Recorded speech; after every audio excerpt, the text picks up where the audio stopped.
אוויר הרים צלוק היין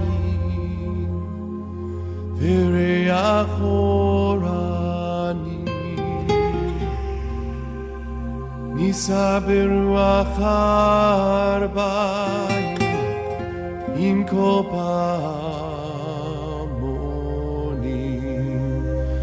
ובתרדמת אילן ואבן שבויה בחלומה העיר אשר בדד יושבת אני נוגע באבני הכותל המערבי ירושלים של זהב ושל נחושת ושל אור הלא לכל שיריים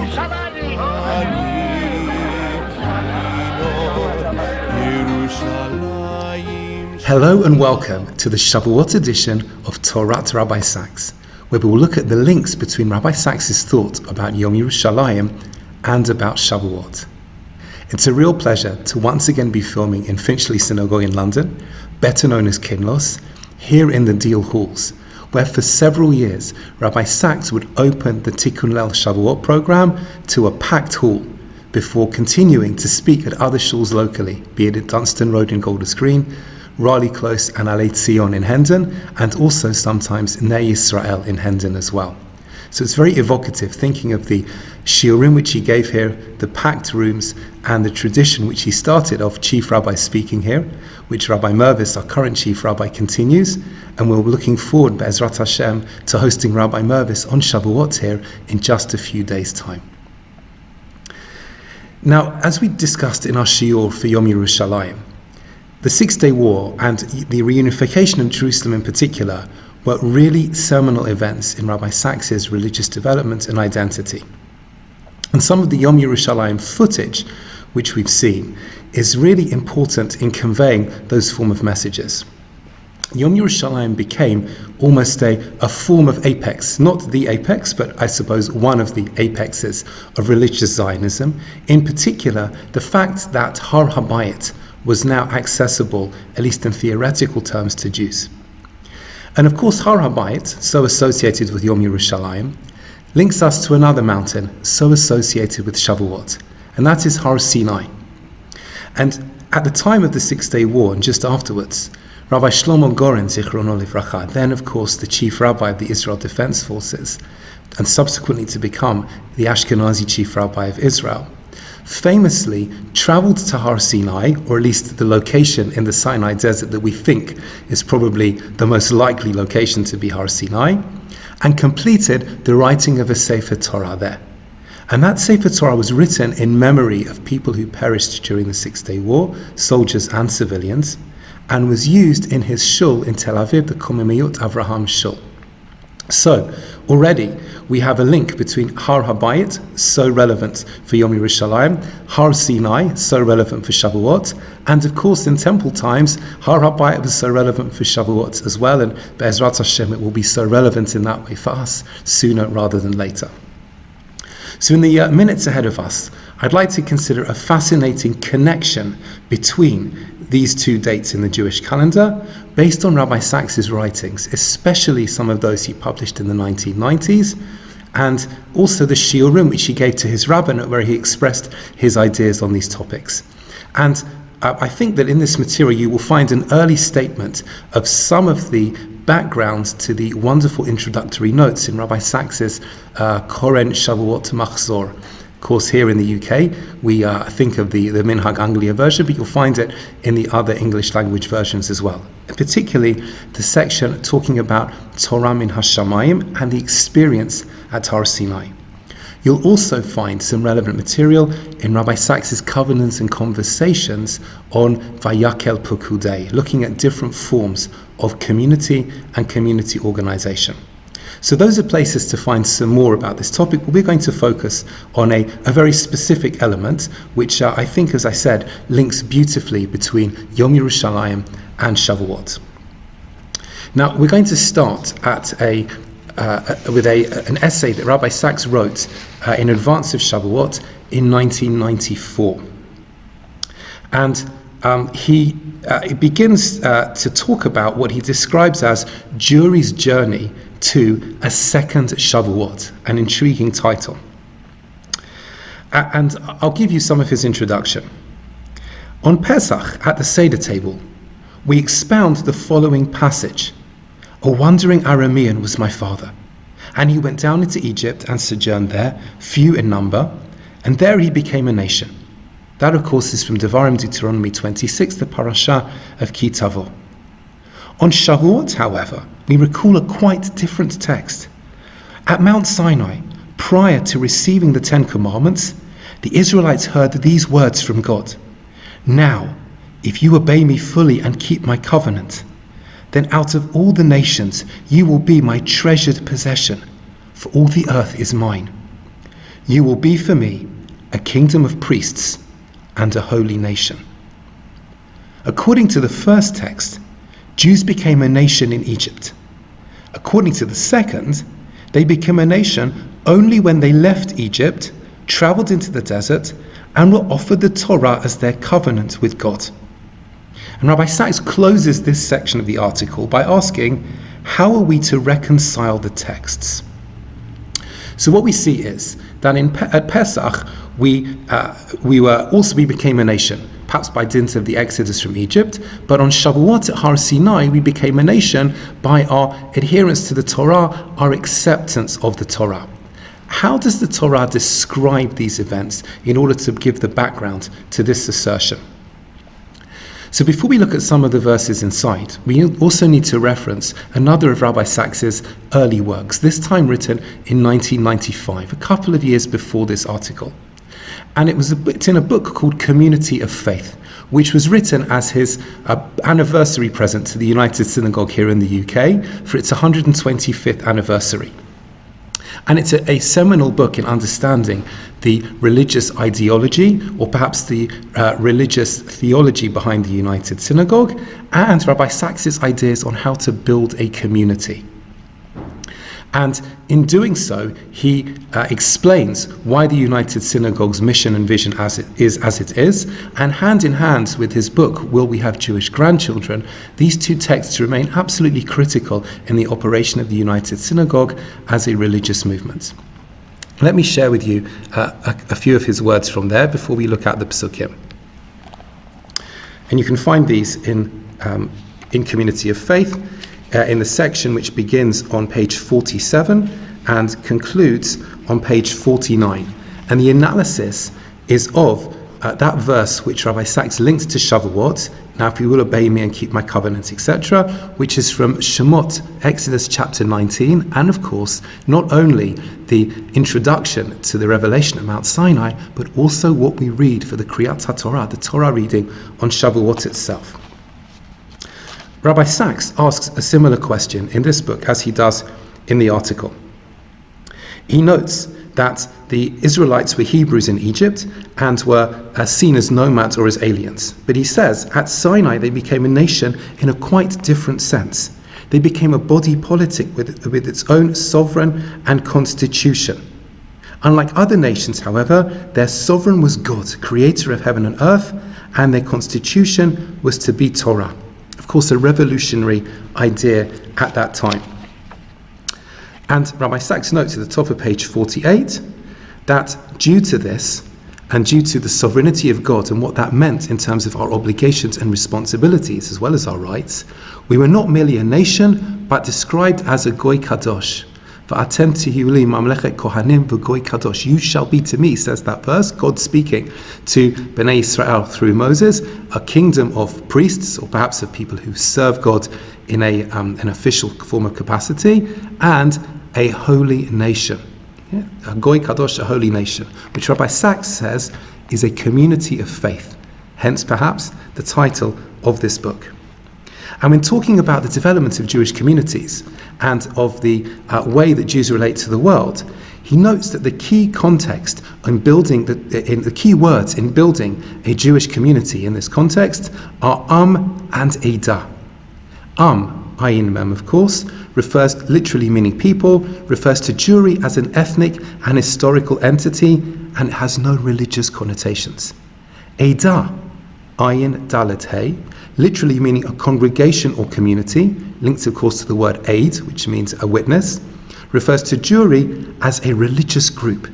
It means an assembly of all the people constituted as a body politic, and the event to which it refers is the gathering of the gathering of the Israelites at Sinai and their acceptance of the sovereignty of God and the covenant of the Torah. And then with particular reference to Shavuot, and of course we read Megillat Ruth, the Book of Ruth, Rabbi Sacks notes, when Ruth says to Naomi, Ruth of course is the daughter-in-law of Naomi, and Ruth is a Moabite woman returning with Naomi from Moab to the land of Israel, despite Naomi's attempts to discourage Ruth from doing so.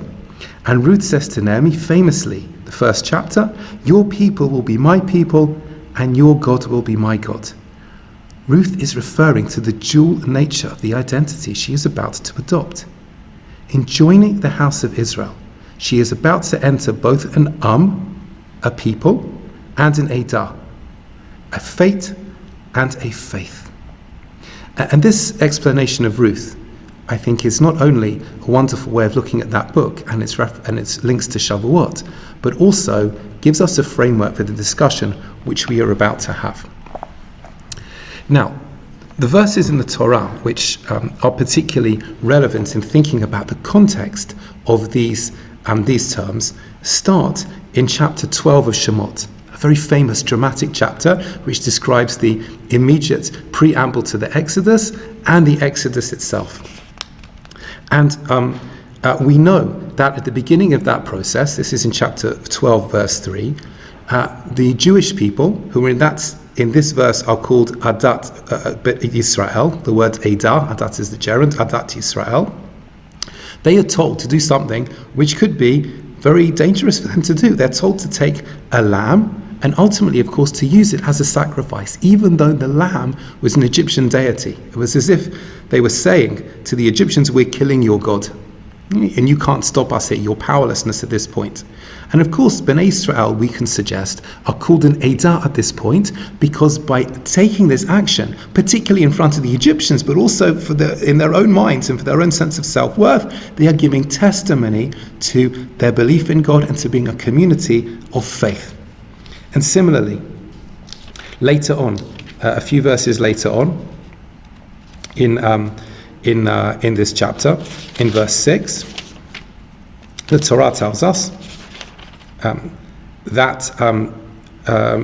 with further details of the Paschal Lamb, it says that this should be done on the 14th, and that's when the animal should be sacrificed. And who does this? Kol kahal adat Yisrael bein ha'arbaim. All of the community of the Adat Yisrael, the community of faith, sometime in the afternoon.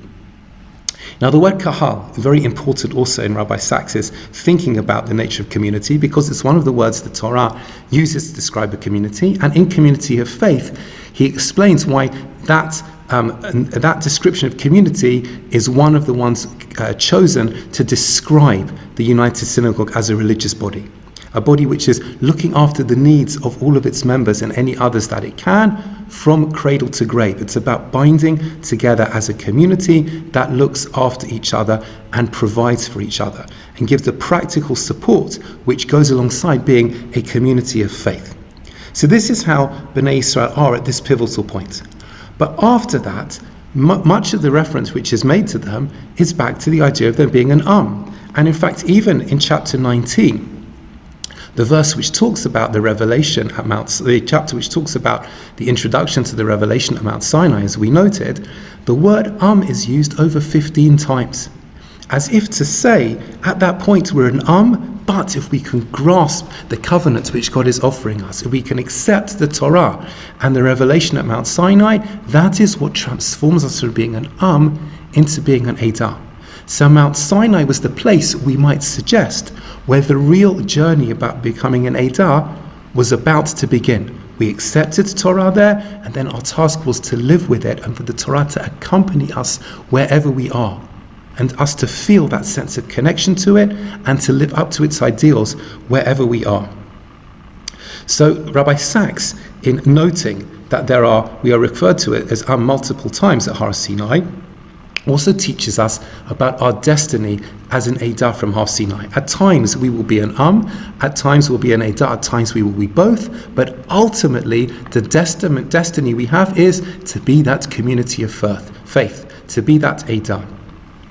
And Rabbi Sacks, once again, as we noted, focuses on that verse, on that phrase in the verse, V'atem tiyuli mamlechet kohanim v'goy kadosh. That is what our destiny has to be. And in his article, he describes it in the following way. Having told us, as he did in Community of Faith, what an and an Eidah are, he says an is defined further as what happened to a people in the past, and Eidah is defined by what it is called on to do in the future. An is a community of fate, and Eidah is a community of faith. The Torah does not suggest that Jewish identity is exclusively one or the other. To be a Jew is to be both part of an and a member of an Eidah. More precisely, it is to journey from the first to the second. Moses discovered his Jewish identity when he saw his brothers and sisters suffering in Egypt, and he knew his fate was joined to theirs. Again, reminiscent somehow of how we view Ruth and that presentation of her in Community of Faith. But Moses, did not stop there, not even when he had led them out of slavery. He took them onwards to Sinai, where they became the people of the Torah. That is the journey we retrace from Pesach to Shavuot. It's also our journey as modern Jews. Now that final part is fascinating. How is it our journey as modern Jews? What link does this have to Yom Yerushalayim as one of the apexes, at least in our times, of religious Zionism? And at this point in the article, Rabbi Sacks looks at a fascinating comparison between what happened on Shavuot and what has happened in our times as well. And I'll quote some of it to you. 100 years ago, in the summer of 1897, a gathering took place in the small Swiss town of Basel that was to change the course of Jewish history. This, of course, was the first Zionist Congress convened by Theodor Herzl and was an unlikely gathering. It brought together religious, non-religious, and even anti-religious Jews from across Europe. What united them was a common threat: anti-Semitism.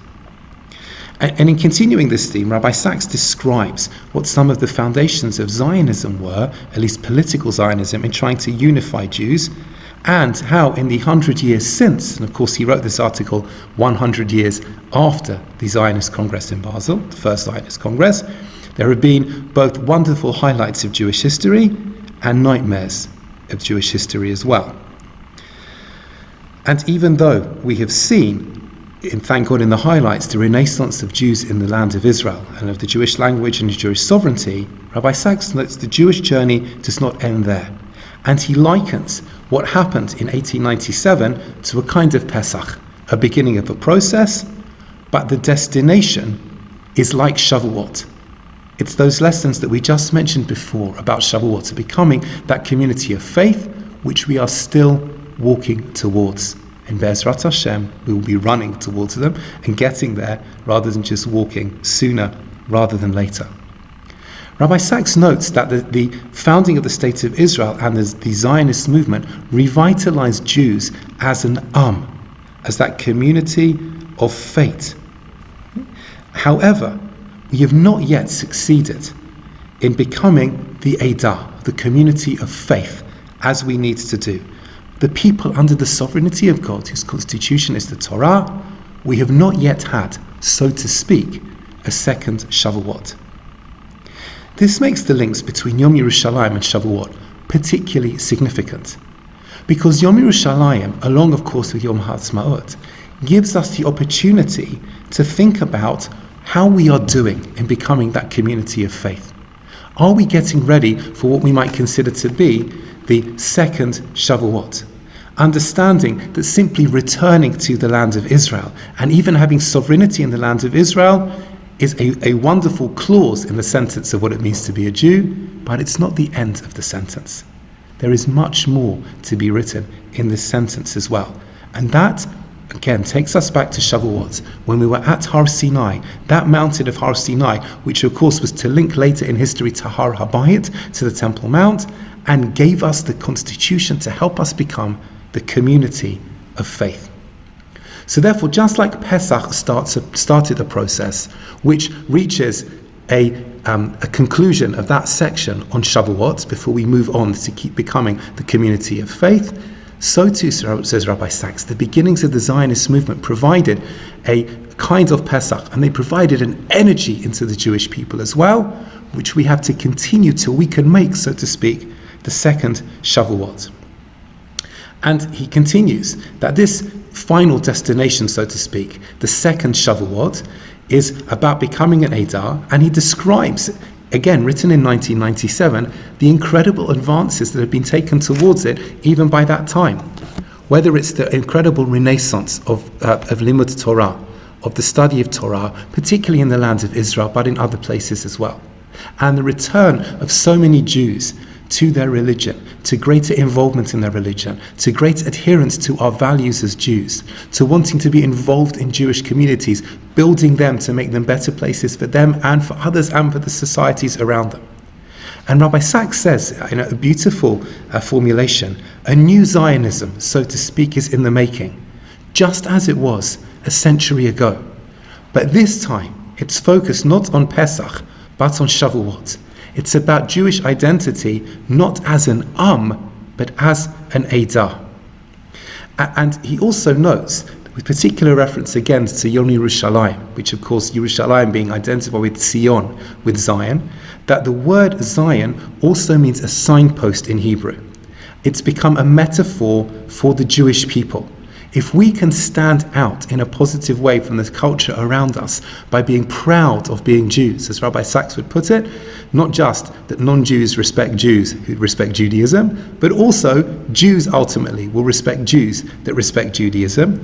If we can stand out as the people of the Torah, as people who will make our society a better place for everyone, this is not only an incredible fulfillment of the Torah, but part of becoming that Eidah, and will, Be'ezrat Hashem, take us back to Zion, the place where we can be in the fullest sense when there is a Beit HaMikdash, and the open miracles in Yerushalayim, a place where we can signpost to the world the goodness of Torah and how it can and will be good for everybody. So Rabbi Sacks, continuing the metaphor, says there is a Zionism of Torah just as there is a Zionism of land and state, as if to say the energy and the passion and the initiative of Zionism, which created an will also, if we harness it properly, create an Eidah as well. And it follows the latter Shavuot, as Shavuot follows Pesach. Now, just as what happened in 1897 changed the course of Jewish history, we have the opportunity to do as well.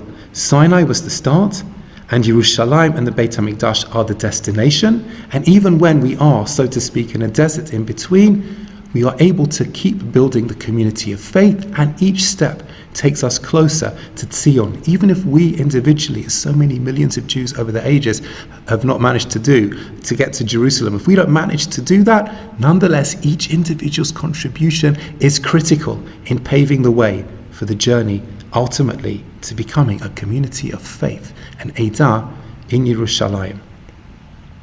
And in the end of his article, Rabbi Sacks concludes as follows. He says, "We are ultimately the people of Torah. To be a Jew is to be part of a nation which defined its very identity in terms of serving God, translating revelation into society and the choreography of daily life. That is the journey which our best young people are pioneering today, and more will join with every passing year. It will dominate the Jewish agenda for the coming century. The Jewish people awaits its second Shavuot." I find this fascinating, especially looking back over almost 25 years since 1997, and thinking about how or in what ways the Jews have become more united or less united, how the study of Torah and religious observance has increased or progressed. But either way, however one analyzes and cuts it, this vision of us becoming a community of faith, which Rabbi Sacks so passionately believed in when scoping out the vision and mission of the United Synagogue, is a vision and mission for the Jewish people. And Yom Yerushalayim reminds us of the tremendous gift which Hashem has given us with Yerushalayim, and Shavuot each year reminds us not just of the revelation at Har Sinai, of our adherence to Torah, our acceptance of Torah, but our ongoing adventure as part of the Jewish people to build a community of faith. And Be'ezrat Hashem, with God's help, in the coming weeks, months and years, sooner rather than later, we shall succeed in this mission. And the second Shavuot, so to speak, the complete acceptance of and adherence to and observance of Torah, making a better world with the coming of Mashiach Tzidkenu, will become a reality for us and all of the Jewish people. Thank you again for joining us. Thanks again to our friends and team at Koren Publishers for all their help with this series, and I wish you all Chag Sameach.